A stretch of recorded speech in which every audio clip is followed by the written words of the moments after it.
पहली बार कैमरे के सामने फूट फूट कर रोए के राहुल, काव्या मारन का भी पसीज गया दिल। ट्रेविस हेड ने करवाया चुप। हार के बाद राहुल ने मान लिया अपनी गलती और बोल दी बड़ी बात। जिस खिलाड़ी पर किया सबसे ज्यादा भरोसा उसी ने पूरे टूर्नामेंट में दिया धोखा। करोड़ों रुपए खर्च करना हो गया बर्बाद। केएल राहुल ने किया इस खिलाड़ी को बैन, लौटना पड़ेगा देश।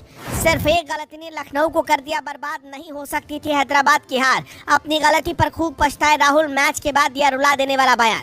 मेरे पास शब्द नहीं है, मैं बोल नहीं पा रहा। ये बोलते हुए केएल राहुल ने अपनी आंखों को छुपा लिया, लेकिन उनके आंसुओं को दुनिया ने देख लिया।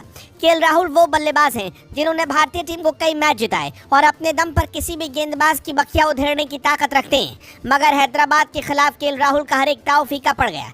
ना तो बल्लेबाजी में राहुल कोई कमाल कर पाए और ना ही कप्तानी में। उनके लिए कुछ भी अच्छा नहीं हुआ। केएल राहुल का दिल कैमरे पर टूटा और उन्होंने अपना दर्द खुलकर बयां किया। बताया कि किस खिलाड़ी की वजह से टीम को हार मिली। लखनऊ के लिए इस आईपीएल के पूरे सीजन में खिलाड़ी ऐसा रहा जिसने हर बार राहुल की मुश्किल को बढ़ाने का काम किया, मगर राहुल ने उस पर आंख बंद करके हमेशा भरोसा किया। लेकिन इसके बावजूद अब तक वो कमाल नहीं कर पाया। कौन है वो खिलाड़ी आपको बताते हैं, मगर पहले आपको बताते हैं कि केएल राहुल क्यों रोने लगे। राहुल न सिर्फ अच्छे बल्लेबाज हैं, बल्कि उन्होंने आईपीएल के सीजन में कप्तानी भी अच्छी की। लेकिन कहते हैं कि एक खिलाड़ी ज्यादा कुछ नहीं कर सकता। राहुल को ना तो गेंदबाजों का अच्छा साथ मिल पाया और ना ही बल्लेबाजी में दूसरे बल्लेबाजों ने कोई कमाल दिखाया। इसकी वजह से लखनऊ की टीम लगातार पिछड़ती चली गई और अब उसके लिए आईपीएल के दरवाजे करीब करीब बंद हो चुके हैं। लखनऊ के लिए ये मुकाबला बहुत ज्यादा अहम था, मगर अब जब सब कुछ पीछे छूट गया तो केएल राहुल भी आंसुओं को नहीं छुपा पाए, क्योंकि उन्हें पता है कि अब सफर का अंत होने वाला है। राहुल ने कहा कि आज हमारे लिए कुछ भी अच्छा नहीं है। ना तो गेंदबाजी में हम कोई कमाल कर पाए और बल्लेबाजी भी फीकी नजर आई। उन्होंने कहा कि अगर कुछ रन और होते तो शायद मुकाबला दिलचस्प होता,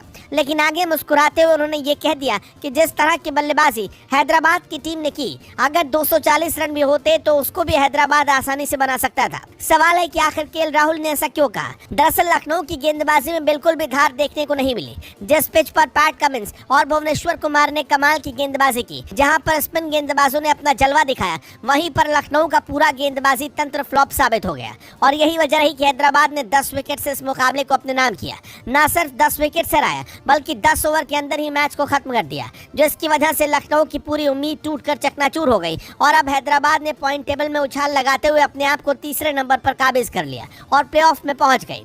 इस जीत के साथ ही काव्या मारन काफी खुश नजर आई, लेकिन जब केएल राहुल मैच के बाद बोल रहे थे और उनकी आंखें भर आई तो वो भी देखकर भावुक हो गई। जबकि ट्रेविस हेड ने केएल राहुल की पीठ थपथपाई। बता दें कि मुकाबले में केएल राहुल ने टॉस जीता था और पहले बल्लेबाजी का निर्णय लिया, लेकिन वो पिच को भांप नहीं पाए। पहले बल्लेबाजी करना मुश्किल था और दूसरी पारी में बल्लेबाजी काफी आसान थी। न सिर्फ बल्लेबाजी खराब हुई, बल्कि गेंदबाजी की बारी जब आई तो गेंदबाजी भी बेहद दोयम दर्जे की हुई। हार ने लखनऊ को तोड़ कर रख दिया। मगर आपको बता दें कि केएल राहुल का गुस्सा भी एक खिलाड़ी पर भड़क गया, और वो खिलाड़ी कोई और नहीं बल्कि क्विंटन डी कॉक है। पूरे आईपीएल के सीजन में उनका बल्ला खामोश रहा और इसकी कीमत लखनऊ की टीम को हार के तौर पर चुकानी पड़ी। दोस्तों,